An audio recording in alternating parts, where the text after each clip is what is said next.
Hello students, आज हम लोग पढ़ेंगे बिजनेस स्टडीज़ क्लास 12th में second chapter that is principles of management. तो क्लास 12th में हमारे पास दो थ्योरीज़ हैं हमारे सिलेबस में। इसमें से एक थ्योरी जो एडमिनिस्ट्रेटिव थ्योरी है जिसमें 14 प्रिंसिपल्स ऑफ मैनेजमेंट समझाए गए हैं, वो मैं ऑलरेडी अपने प्रीवियस वीडियो में समझा चुकी हूँ। और आज की वीडियो में हम लोग पढ़ेंगे कि जो साइंटिफिक मैनेजमेंट थ्योरी है वो क्या है। तो साइंटिफिक मैनेजमेंट थ्योरी सबसे ओल्डेस्ट मैनेजमेंट थ्योरी में से एक है। इसको हम क्लासिकल थ्योरी भी बोलते हैं और इसको प्रोफेसर F.W. टेलर ने प्रपाउंड किया था। इसे साइंटिफिक मैनेजमेंट थ्योरी इसलिए बोला जाता है क्योंकि इसमें हमने सबसे पहले इस थ्योरी में ये देखा कि हम जो ऑर्गेनाइजेशन में अलग अलग काम करते हैं, अगर हम उसको सिस्टमैटिक तरीके से प्लान करें, उसको एक साइंटिफिक तरीके से हर वर्क को पहले से ही डिसाइड करके उसके हिसाब से आगे का प्रोसेस करें, तो हमारा वर्क ज़्यादा बेटर हो सकता है। तो बड़ी बड़ी ऑर्गेनाइजेशंस में इस साइंटिफिक मैनेजमेंट थ्योरी के जो रूल्स हैं, जो प्रिंसिपल्स हैं, उनको लिया गया, अडॉप्ट किया गया और उसके बेसिस पे जब प्रोडक्शन किया गया तो प्रोडक्शन जो है काफ़ी बेटर हो पाया। तो बेसिकली ये जो साइंटिफिक मैनेजमेंट थ्योरी है ये हमारी बेस्ड है प्रोडक्शन डिपार्टमेंट को लेकर। और सबसे ज़्यादा इम्पॉर्टेंट इसमें एक चीज़ बताने वाली है कि मैंने आपको पहले भी बताया था, यहाँ पर there are 3 levels of management: top management, middle management and lower management. तो ये जो साइंटिफिक मैनेजमेंट थ्योरी है ये पूरी तरीके से फोकस करती है लोअर मैनेजमेंट पे। यहाँ पर प्रोफेसर टेलर का कहना ये था कि अगर हम लोअर मैनेजमेंट या वर्कर्स को ज़्यादा ट्रेनिंग देते हैं, उनकी एफिशिएंसी के अकॉर्डिंगली उनको काम देते हैं और उनको प्री प्लान तरीके से समझाते हैं कि किस तरीके से काम करना है, तो वो ज़्यादा बेटर तरीके से काम करेंगे और हमारा प्रोडक्शन इंक्रीज़ हो जाएगा। तो ये उनका मेन फोकस था कि हमें वर्कर्स या लोअर लेवल मैनेजमेंट की एफिशिएंसी को बढ़ाना है। तो अब देखिए यहाँ पर अब हम समझेंगे कि साइंटिफिक मैनेजमेंट थ्योरी के मेन प्रिंसिपल्स क्या हैं। तो इसमें पहला प्रिंसिपल है हमारा, it is a science not rule of thumb. यहाँ पर जो साइंटिफिक मैनेजमेंट थ्योरी है ये रूल ऑफ थंब नहीं है। रूल ऑफ थंब का मतलब होता है कि हम किसी ऑर्गेनाइजेशन में जब प्रोडक्शन कर रहे हैं तो कभी किसी मेथड से प्रोडक्शन करें, कभी फिर दूसरे मेथड से प्रोडक्शन करें और फिर यहाँ पर जो आउटकम्स आया उसके बेसिस पे हम डिसाइड करें कि ठीक है ये वाला मेथड हम अडॉप्ट कर लेते हैं। ऐसा नहीं होना चाहिए। उनके हिसाब से, F.W. टेलर के हिसाब से, हमें पहले से ही एक साइंटिफिक तरीके से एक मेथड का इजाद करना चाहिए। उसको पहले हमें एक साइंटिफिक तरीके से किस तरीके से प्रोडक्शन होना है इसको हमें पहले ही सोच समझ के डिसाइड करना होगा।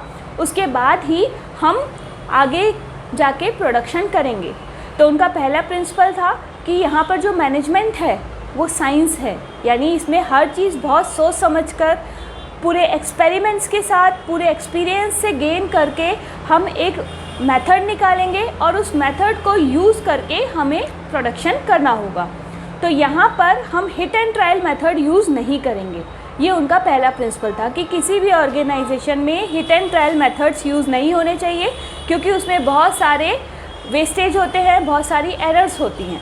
तो हमें यहाँ पे क्या करना है, पहले से ही साइंटिफिक तरीके से डिसाइड किए हुए किसी एक मेथड को अडॉप्ट करना है और फिर आगे चल के उसी को फॉलो करना है। तो ये उनका पहला प्रिंसिपल था। सेकंड प्रिंसिपल है हार्मोनी नॉट डिस्कॉर्ड। इसमें उन्होंने बोला कि जो वर्कर्स और मैनेजमेंट है इनके बीच में एक प्रॉपर हार्मोनी होना चाहिए, एक प्रॉपर उनके बीच में रिलेशनशिप होना चाहिए। पहले क्या होता था, जो वर्कर्स हैं उनको लगता था कि मैनेजमेंट उनको पूरी तरीके से एक्सप्लॉइट करता है और मैनेजमेंट को लगता था कि वर्कर्स जो हैं वो काम नहीं करना चाहते, तो इसलिए उनका बिहेवियर वर्कर्स की तरफ ठीक नहीं था। लेकिन टेलर ने बोला कि नहीं, आप दोनों को अपना आउटलुक चेंज करना पड़ेगा। आपको ये समझना पड़ेगा कि दोनों वर्कर्स और मैनेजमेंट जब तक आपस में मिलके काम नहीं करेंगे तब तक किसी भी ऑर्गेनाइजेशन को हम ग्रो होता हुआ नहीं देख पाएंगे। यानी यहाँ पर दोनों के बीच में एक प्रॉपर तालमेल होना बहुत ज़्यादा ज़रूरी है। ठीक है। थर्ड प्रिंसिपल था कोऑपरेशन नॉट इंडिविजुअलिज्म। अब सेकेंड प्रिंसिपल में तो किसकी बात हुई, वर्कर्स और मैनेजमेंट के बीच के रिलेशन की बात हुई। थर्ड प्रिंसिपल में उन्होंने बोला कि जो वर्कर्स एक साथ किसी एक जगह पे काम कर रहे हैं उनके वर्क के बीच में भी प्रॉपर कोऑर्डिनेशन होना चाहिए।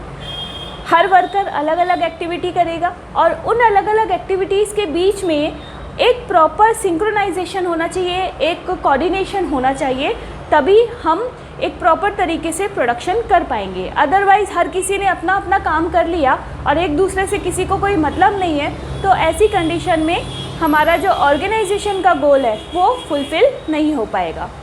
ठीक है। नेक्स्ट देखिए, development of workers eight there greatest efficiency, यानी यहाँ पे उन्होंने ये बोला कि वर्कर्स जब काम चालू करें किसी भी ऑर्गेनाइजेशन में तो पहली बात उनको उनकी एफिशिएंसी के अकॉर्डिंगली हमें काम देना चाहिए, और उसके अलावा उनको पहले हमें ट्रेनिंग देनी होगी, और ट्रेनिंग देने के बाद जब वो उस पर्टिकुलर काम में परफेक्ट हो जाएं तभी उनसे हमें काम कराना चाहिए। जैसे आजकल बहुत सारे वोकेशनल कोर्सेज़ होते हैं, जैसे ITI कोर्सेज़ होते हैं जिसमें प्लम्बर का काम, मशीनों पे काम करना सिखाया जाता है। तो किसी भी ऑर्गेनाइजेशन में टेक्नीशियन की पोस्ट पे ऐसे लोगों को रखा जाता है जिन्हें ऑलरेडी मशीन पे काम करना आता है। तो इससे क्या होगा, वहाँ पर एक तो उन्हें पहले फिर ट्रेनिंग देने की ज़रूरत नहीं है और वो लोग ज़्यादा एफिशिएंसी के साथ काम कर पाएंगे। तो यहाँ पे उन्होंने इस बात पे बहुत ज़ोर दिया कि जो वर्कर को जो चीज़ आती है, जो उसकी क्वालिफ़िकेशन है, उसके अकॉर्डिंगली ही उनको वर्क देना चाहिए। ठीक है। नेक्स्ट देखिए, separation of planning and operational work. तो यहाँ देखिए, जो प्लानिंग है वो हमेशा टॉप मैनेजमेंट के द्वारा किया जाना चाहिए और उसका एग्जीक्यूशन जो है वो हमेशा मिडिल मैनेजमेंट और लोअर लेवल मैनेजमेंट के द्वारा किया जाना चाहिए। ऐसा नहीं होना चाहिए कि लोअर लेवल मैनेजमेंट काम भी करे और वही सारे डिसीजन मेकिंग भी करे। ऐसा उन्होंने इस बात के लिए उन्होंने स्ट्रिक्टली मना किया। उन्होंने बोला कि जो प्लानिंग करने का काम है वो हमेशा टॉप मैनेजमेंट के हाथ में होना चाहिए, because they are intellectual persons. वो जानते हैं कि ओवरऑल ऑर्गेनाइजेशन में किस तरीके से काम होना चाहिए और उन्हें proper instructions, proper guidelines provide करनी चाहिए लोअर लेवल मैनेजमेंट को। और लोअर लेवल मैनेजमेंट का काम है कि वो अपने अपने एरिया का काम फुल एफिशिएंसी के साथ करें। तो ये साइंटिफिक मैनेजमेंट थ्योरी के बेसिक प्रिंसिपल्स हो गए जो कि बहुत ज़्यादा इम्पॉर्टेंट है।